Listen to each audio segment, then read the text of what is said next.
seated.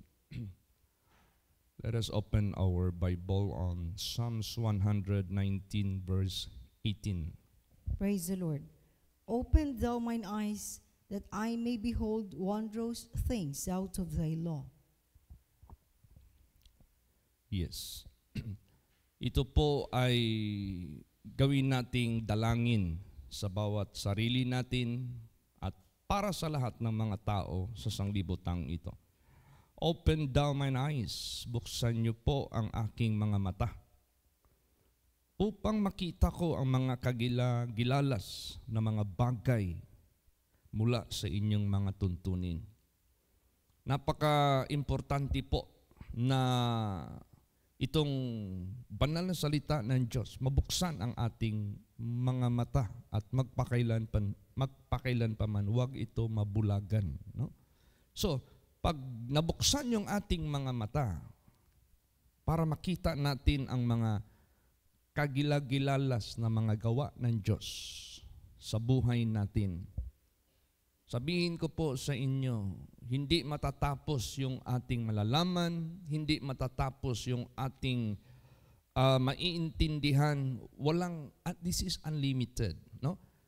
If the universe is eternal, or the kingdom of God is eternal, if God, our Creator, is eternal, the same with His words are eternal. Kaya, no wonder this is non-stop sa buhay natin. This is forever sa buhay natin. Kasi habang tayo nagpapatuloy sa salita ng Diyos, remember, God is the Word of God Himself. So He is forever.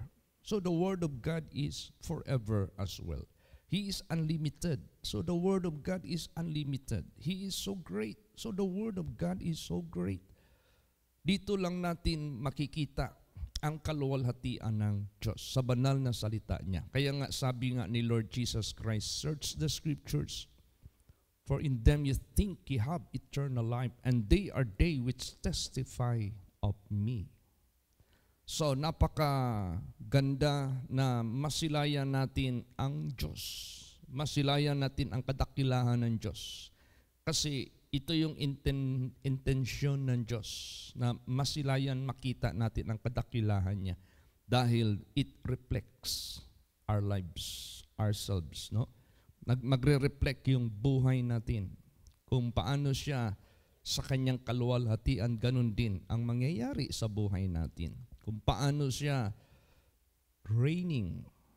He is the King of Kings and the Lord of Lords. Ganun din sa buhay natin. We shall never be out of His kingdom. We shall also reign with Him. Kaya, ang sarap magbulay-bulay sa banal na salita ng Diyos. Remember that as you believe, as you accept the truth of God, kaya nga sabi ni Jesus, if you continue in my words, ye shall be my followers. Ye shall be my disciples indeed. And you will know the truth, and the truth shall make you free. Freedom from what? Freedom from deception, from the lie of Satan. Freedom from eternal damnation, eternal punishment in hell. At magkakaroon tayo ng tinatawag na reformation, relocation ng ating future or place of abode na walang iba, the eternal kingdom of God. So dito natin yan lahat makikita sa banal na salita ng Diyos. Praise the Lord. Dito niya hinahayag. Kaya anong sinabi dyan sa Ephesians chapter 1, 17 hanggang 18? Praise the Lord. That the God of our Lord Jesus Christ, the Father of glory, may give unto you the spirit of wisdom and revelation in the knowledge of Him, the eyes of your understanding being enlightened, that ye may know what is the hope of His calling, and what the riches of the glory of His inheritance in the saints. Yan. Pag pinag-uusapan natin ang ating Panginoong Hesukristo, He is bringing us the God who made us. Hinahatid niya sa atin ang buhay na Diyos. Kaya nga, He is the God in the flesh. God is with us. So if you refuse to believe Jesus Christ, if you believe to accept Jesus Christ, you deny God. So if you deny God, anong mangyayari ngayon sa buhay mo? You turn down His mercy, His love to you. Now, ano ang magiging kapalit niyan? It is the wrath of God, ang puot ng Diyos. Kaya, ang Diyos hindi humihinto sa pagbigay ng mga warnings sa mundong ito.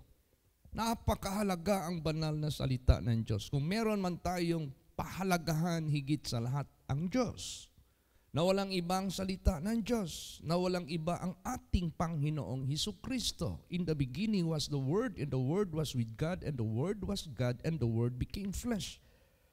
At habang tayo ay nagpapatuloy dyan sa salita ng Diyos, na ang Diyos mismo at ang ating Panginoong Hesukristo, lumalawak, lumalalim, at naging yung ating makikita na kaalaman at katalinuhan sa kaluwalhatian ng Diyos, walang hanggan.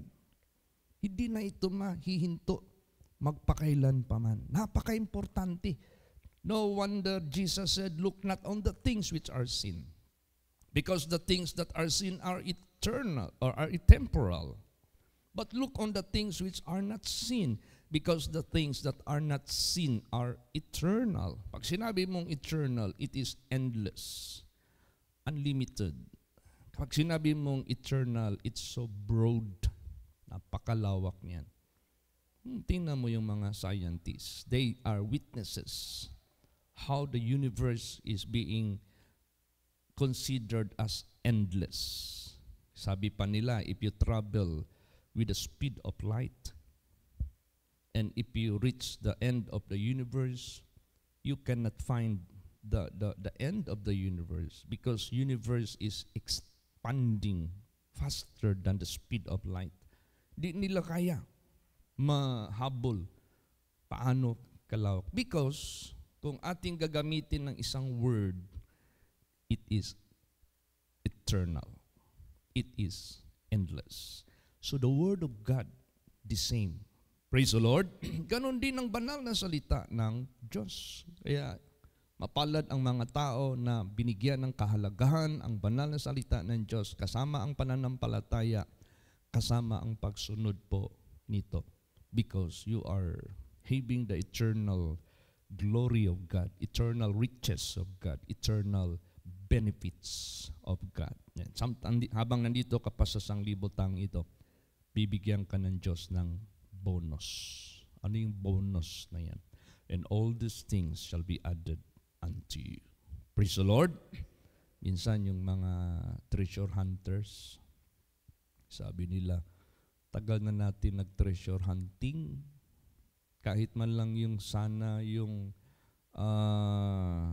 sabi nila yung meron daw nilalagay daw ang mga Hapon na parang yung kunti-kunti lang, anong tawag nila yan? May tinatawag sila yan eh.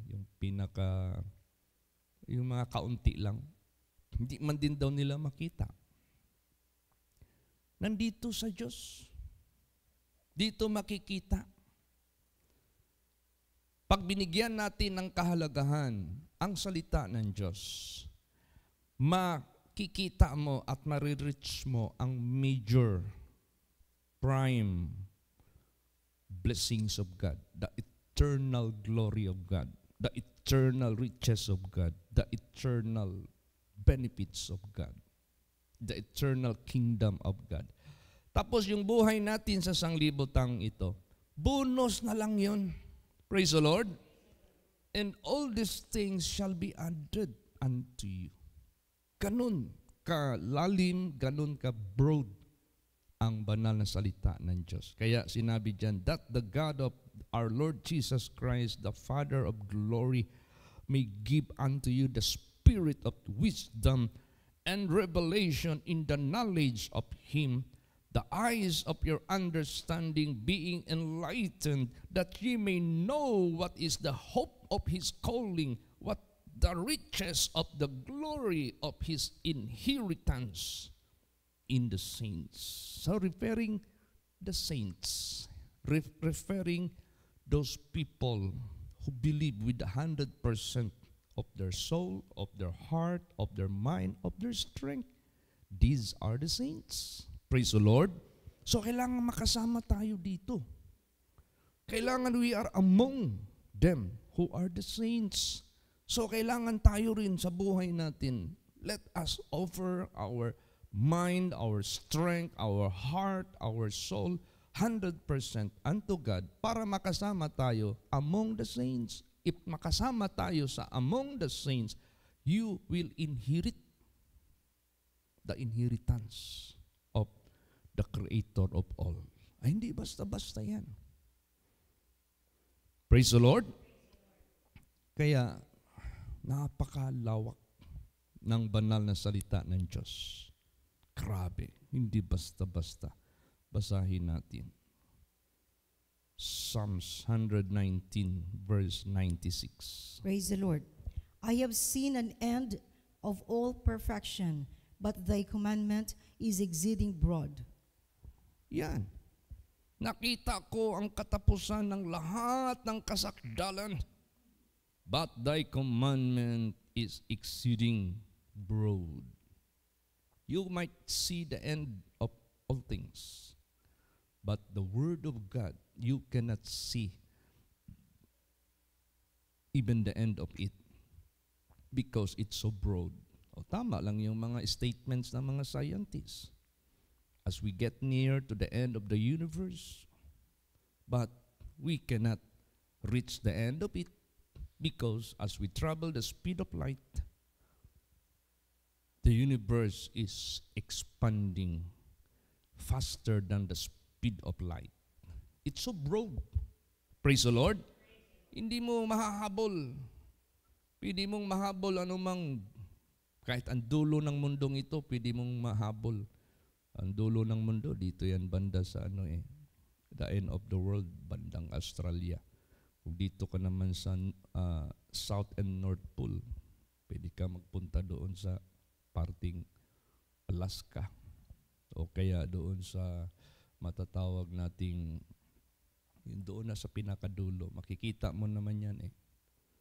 You can see it, the end of this planet Earth, but the Word of God, which God Himself, you cannot reach the end because it's so broad. Napakalawak po nito. Kaya itong Word of God na ito, this is wonderful. This is so much blessing, so much privilege. Para sa ganun, pag alam mo na ganun pala ang salita ng Diyos, anong meron dyan, then treasure it. Put value in it. Don't neglect it. Believe it. Obey it. Keep it. Praise the Lord. Love it. And count it as the most precious of any things of this world. Bilangin nung pinaka-precious sa lahat ng bagay sa sanglibutang ito. Ganun ang salita ng Diyos. Kaya, how God, paano ito binigay ng Diyos dito sa atin? Basa. Proverbs 22:20. Praise the Lord. Have not I written to thee excellent things in counsels and knowledge? See, paano ito sinulat ng Diyos? Para makita ng buong mundo, if you are going to read, if you are going to ask God wisdom and knowledge or understanding out of the Word of God, isinulat niya ito, excellent. Ha? Lahat ng mga bagay na nandyan, have not I written to you or to thee excellent things in counsels and knowledge? Excellent, perfect. Itong banal na salita ng Diyos for you to inherit the eternal kingdom of God, for you to inherit the eternal riches, eternal glory of God, for you to live on earth with the providence of the living God. Praise the Lord. For you to survive with the protection of God, for you to victor against Satan, the devil, na gustong mag-destroy sa iyo with the power of God. Kompleto tayo, sabihin ko po sa inyo. In Him we are complete. Praise the Lord. Excellent ang kanyang salita. Excellent ang kanyang counsel. Ito yung magbibigay sa atin ng super knowledge, super understanding, talagang lahat na ng mga, kasi it is out of the perfect God. It is out of the perfect Creator. I-transform niya sa Word of God, pinasulat niya sa kanyang mga holy men. Anuhin mo yan. Tangkilikin mo yan sa buhay mo. Paniwalaan mo yan. Mahalin mo yan. Yakapin mo yan. Higit kahit pa man sa sarili mo. Praise the Lord. Alam mo kung si Lord Jesus Christ magbigay ng preaching, anong mga preachings niya dyan? Whosoever loveth anyone more than me, you are not worthy of me. Whosoever loveth even himself, no? Sino mang umiibig sa kanyang sarili higit sa akin, you are not worthy of me. So ibig sabihin niyan, Jesus, the Word of God, God Himself, put Him first sa buhay natin. Praise the Lord. Put Him first sa buhay natin. He must be loved above all. He must be obeyed above all. He must be worshipped above all. Dahil nandyan sa Kanya ang super privilege. Nandyan sa Kanya ang extraordinary benefits. You are complete in Him. Kaya nga anong sabi ni David? The Lord is my shepherd, I shall lack nothing. Hindi ako magkukulang, magpakailan pa man. Ganun ang buhay natin. Sa paglilingkod natin sa ating Panginoong Diyos. Kaya kahit saan man tayo pupunta sa mundong ito, let us exalt the Word of God. Let us honor His Word above all things. Ito yung ating ipakita sa buong mundo. Huwag kang mahiya sa pag-practice mo sa holiness, sa righteousness which is of God in the Bible, in the Holy Scripture, kasi isinulat niya yan purposely as excellent counsel. Para pag yan ay pinaniwalaan mo at niyakap mo ng husto, ginawa mo ng husto, this wisdom, knowledge, understanding na natamo mo sa buhay mo, this is, I tell you, the highest level of knowledge, understanding, and wisdom. Praise the Lord. Basahin natin. Deuteronomy 4:6-8. Praise the Lord. Keep therefore and do them, for this is your wisdom and your understanding in the sight of the nations, which shall hear all these statutes and say, surely this great nation is a wise and understanding people. For what nation is there so great, who hath God so nigh unto them, as the Lord our God is in all things that we call upon Him for? And what nation is there so great, that hath statutes and judgments so righteous as all this law which I set before you this day? Yan. Maging kahanga-hanga ka sa mundong ito. You will be admired by all people of the world. You are in the highest level of status. Bakit? Ano nakita nila dito? They have God. And the God is so near to them. Tingnan mo. Pupunta sila sa outer space. Baka nagpakunwari lang yan na hanap-hanap kung anong mga discoveries dyan. Baka yung motive nila, gusto lang nilang lumapit sa Creator. Gusto lang nila magpalapit sa Diyos. Pero, dito, pag yung Word of God pinaniwalaan natin, inibig natin, sinunod natin. Then, if you have the Word of God and believe Him and obey Him and abide in Him, Jesus said, if you abide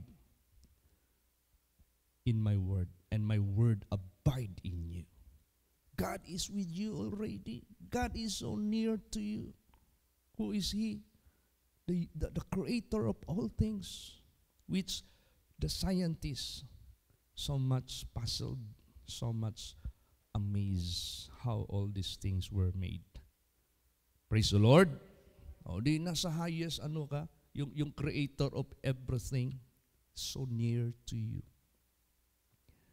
And His wisdom and His counsel and all His knowledge, sinishare niya sa iyo. So, you are in the highest level of understanding. Tingnan mo yung mga scientists. Did they mention about the resurrection? Wala. Did they mention about eternal glory? Wala. Ang kanilang lang minimension, puro mga physical, puro mga nakikita, puro mga hanggang dyan lang. Tapos maya-maya, mabalitaan mo na lang, they pass away already. Samantalang ang level ng knowledge of God, it's beyond the life which we have in this world. And we can speak a lot of things pertaining on the future. Praise the Lord. This is the highest level of knowledge, understanding, and wisdom. Kaya huwag tayong magkamali, magpakailan paman. Ngayon, inilalapit na ng Diyos ang kanyang sarili through the Word of God, ang kanyang kaharian, ang kanyang blessings, lahat-lahat na. The question is, lahat ba ng tao tumatanggap nito? Lahat ba ng mga tao naniniwala nito? Lahat ba ng mga tao, they acted as positive response? Yan ang tanong. Kawawa yung mga tao who acted and responded negatively.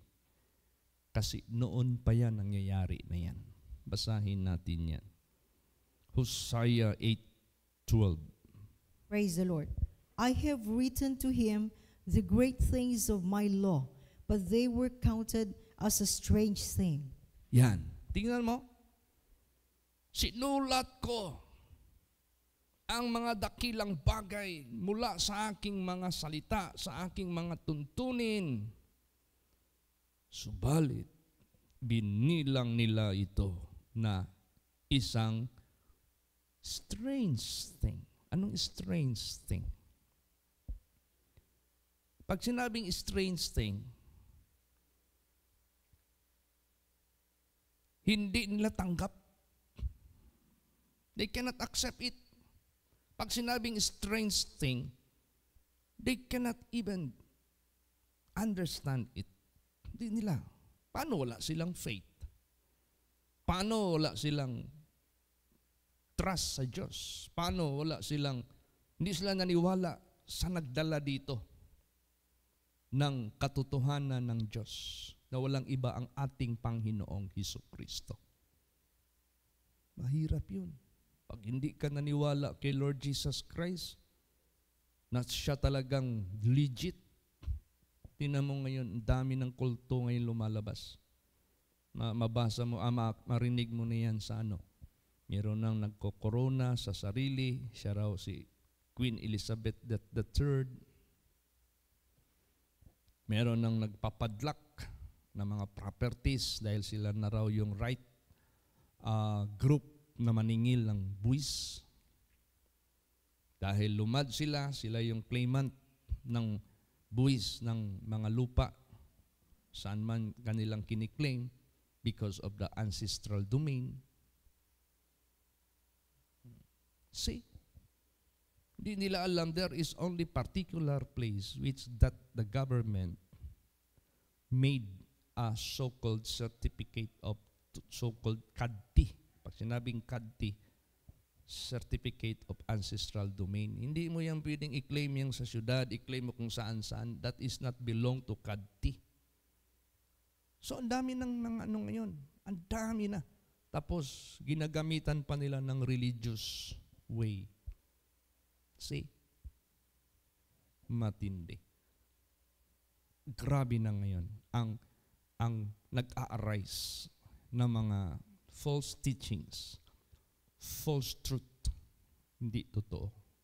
Nandito na si Jesus Christ. He is the legit. Praise the Lord.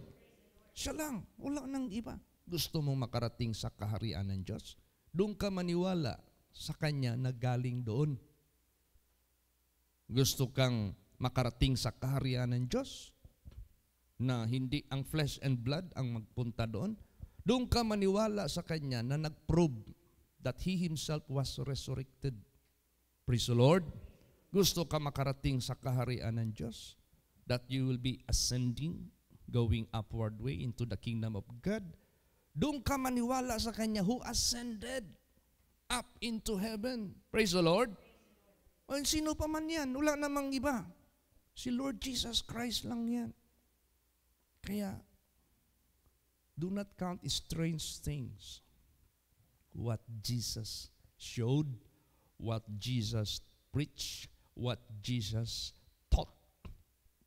Do not count strange. But accept with all the acceptance, believe with all the believing, do with all your heart. Wala nang iba. He is only the legit. Pag yan ay ginawa mo, you are one of the saints. Praise the Lord. If you are one of the saints, you will inherit the super, beyond explanation and beyond measure, all the blessings and the benefits of God. Meron pa, nandito pa. Ayaw talaga nila. Basahin natin Jeremiah 6:16 hanggang 17. Praise the Lord. Thus saith the Lord, stand ye in the ways and see, and ask for the old paths, where is the good way, and walk therein, and ye shall find rest for your souls. But they said, we will not walk therein. Also I set watchmen over you, saying, hearken to the sound of the trumpet. But they said, we will not hearken. See? Mga isip at reaksyon na negatibo sa katotohanan ng Diyos. Bakit old path? Kasi napakatagal na itong Bible, napakatagal na itong scripture. If we look back, ang tagal na ito. Sabihin ko po sa inyo, since Jesus Christ came into this world, there are 2,025 years approximately that pass. Yun na yun. So, old na yun masyado. Pero the Word of God and the righteousness of God which revealed through the Word of God can never be abolished. New generation might exist, but the Word of God and His righteousness can never be abolished. Praise the Lord.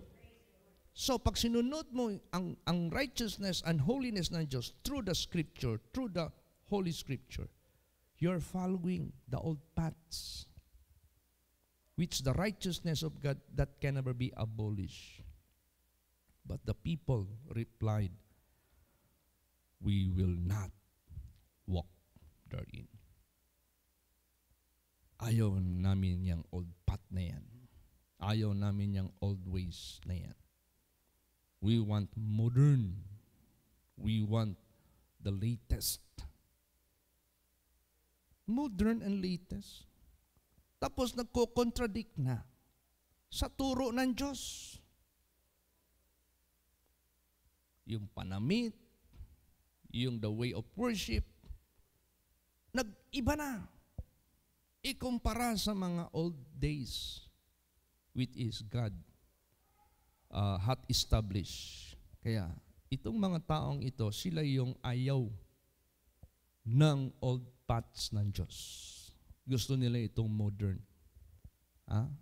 Sayawan, wagas na talunan. Grabe, kita mo ngayon ang mga churches ngayon. Halos magbungguan na, magumpugan ng sayawan nila. Wild na, as in wild. There is no formality, there is no solemnity. See? Kaya, sa buhay natin, let us remember these precious words of God. Be not conformed to this world. Praise the Lord. Mamaya sa Bible study natin, ang daming verses lalabas pertaining this matter. Napaka-importante nito. Kasi lahat ng systems ng mundo are all in the digital age. Ngayon, digital age tayo ngayon eh. What they mean digital age? Mag-order ka lang ng damit, pindutin mo lang sa cellphone mo, magdating. That is digital. Mag-search ka lang ng gusto mong maisip na malaman mo ano ang content. Andiyan na. That is digital. Magtawag ka lang ng parenti mo sa Canada. Makontak mo, makita ka rin. That is digital. So, all are in already in the digital system. But the question is, can you handle it that you may maintain holiness and righteousness? Can you handle it that you can still please God and live the standard of holiness? Yan ang malaking tanong. Praise the Lord. Kaya yung Word of God, let us put this ahead of us. Ito yung ipauna natin sa buhay natin. Siya yung ating susundin. Hindi tulad nitong mga response dito. Puro negatibo. So anong mangyari? If you refuse, also I set watchmen over you, saying, hearken to the sound of the trumpet. But they said, we will not hearken. Nagbigay ang Diyos ng watchman. Nagbigay ang Diyos ng prophet. Nagbigay ang Diyos ng disciples. Nagbigay ang Diyos ng mga apostles. Nagbigay ng warning. Ito ang mangyayari if you will not believe. You will come to condemnation. They will not hearken. They will not listen. They will not regard. Ayaw nila. So anong mangyayari? Basahin natin Hosea 4:6. Praise the Lord. My people are destroyed for lack of knowledge. Because thou hast rejected knowledge, I will also reject thee, that thou shalt be no priest to me, seeing thou hast forgotten the law of thy God. I will also forget thy children. See? Magkulang ka lang ng knowledge sa banal na salita ng Diyos, sisingitan ka kaagad ng false teachings, false doctrines, false ways. Sisirain ka talaga ng kaaway. Ano pang ginawa nila? Ni Nehemiah 9:26 at ito'y ginagawa pa rin ngayon ng maraming people. Basa. Nehemiah 9:26. Praise the Lord. Nevertheless, they were disobedient and rebelled against thee, and cast thy law behind their backs, and slew thy prophets which testified against them, to turn them to thee, and they wrought great provocations. Yan man nangyayari ngayon sa mundong ito. Disobedient, una sa lahat, sa kanyang mga tuntunin. Nagre-rebelde laban sa Diyos. They are speaking blasphemous words against heaven. Cast thy law behind their backs. Oh, yung batas ng Diyos, yung statutes ng Diyos, yung righteousness ng Diyos, yung holiness ng Diyos, nilagay nila sa likod. Ano nilagay nila sa harap? The modern ways, the modern teachings, which is against to the old paths of God. Yun ang kanilang gusto. And slew prophets. How do you slay them? By by preaching not to believe them, by refusing and turning down, turn down mo ang mga preachings nila. You are like slaying the children or the prophets being sent of God to you, which testified against them to turn them to thee. And they wrote great provocation. See, daming mga ginagamit ang Diyos. Sorry. Daming ginagamit ang Diyos para ang mga tao mabalik sa Diyos. Ayaw nila. Magpapakita pa sila ng great provocation. Lalo nilang inaalit ang Diyos magalit. See, how dare these people in doing so. See, grabe, matapang silang gagawa. With the one blow of God, they shall perish. Isang blow lang ng Diyos, mapahamak ang tao. Kaya, nakakatakot talaga ito. Ano pa? Basa Psalms 50:17. Praise the Lord. Seeing thou hatest instruction, and castest my words behind thee. Yan. Kinapuutan pa nila yung instruction ng Diyos. I do not want that instruction of God. He is forbidding me to do these things. Ayaw nila magpa-instruct. Pag sabi ng Diyos, thou shalt not commit fornication, ayaw nila. Thou shalt not commit adultery, ayaw nila. Thou shalt not rob, ayaw nila. Thou shalt not drink strong drink, ayaw nila. Lahat ng mga binibigay ng Diyos na pinagbabawal ng Diyos, instruction ng Diyos, ayaw nilang gawin. Parang nangyari kang Adam at kang Eva. Nagbigay ng instruction ng Diyos, ayaw nilang gawin. Mas ginawa pa nila yung instruction, yung pambubuli o pangluloko ni Satanas. Doon pa sila naniwala. O tingnan mo din, naloko sila, nabudol sila, na-scam sila, napahamak tuloy sila. See, this word of God is instruction from heaven. Do not put it behind you. Huwag mong ilagay sa likod. Now ngayon, let us therefore choose what kind of response we have to make. Anong response ang ipakita natin sa Diyos? Basahin natin last verse. Proverbs 1 verse 7. Sige po, pakibasa. Last verse, Proverbs 1:7. Praise the Lord. The fear of the Lord is the beginning of knowledge, but fools despise wisdom and instruction. Yan, saan tayo sa dalawa dito? Dito ka ba sa takot sa Panginoon? Pag sinabing takot sa Panginoon, you reverend God. Pag sinabing takot sa Panginoon, you believe God with all your heart, with all your mind, and with all your strength, and with all your soul. Pag sabing takot sa Diyos, meaning to say, you love God with all your heart, with all your mind, with all your strength, and with all your soul. But fools despise wisdom and instruction. Ang mga mangmang ay kanilang kinukutya, dinidespise, ini-ignore, tini-turn down, hinahamak ang kaalaman at ang instruction mula sa Diyos. Ayaw nila. Kaya, choose which is which. Now, if you choose the fear of God, do it until you die. Praise the Lord.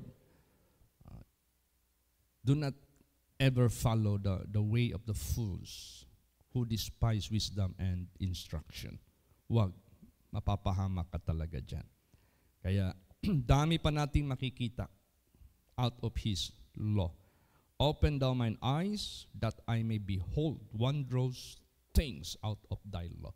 Buksan mo ang aking mga mata para makita ko ang mga kagilagilalas na mga bagay mula sa inyong tuntunin, which is the word of God.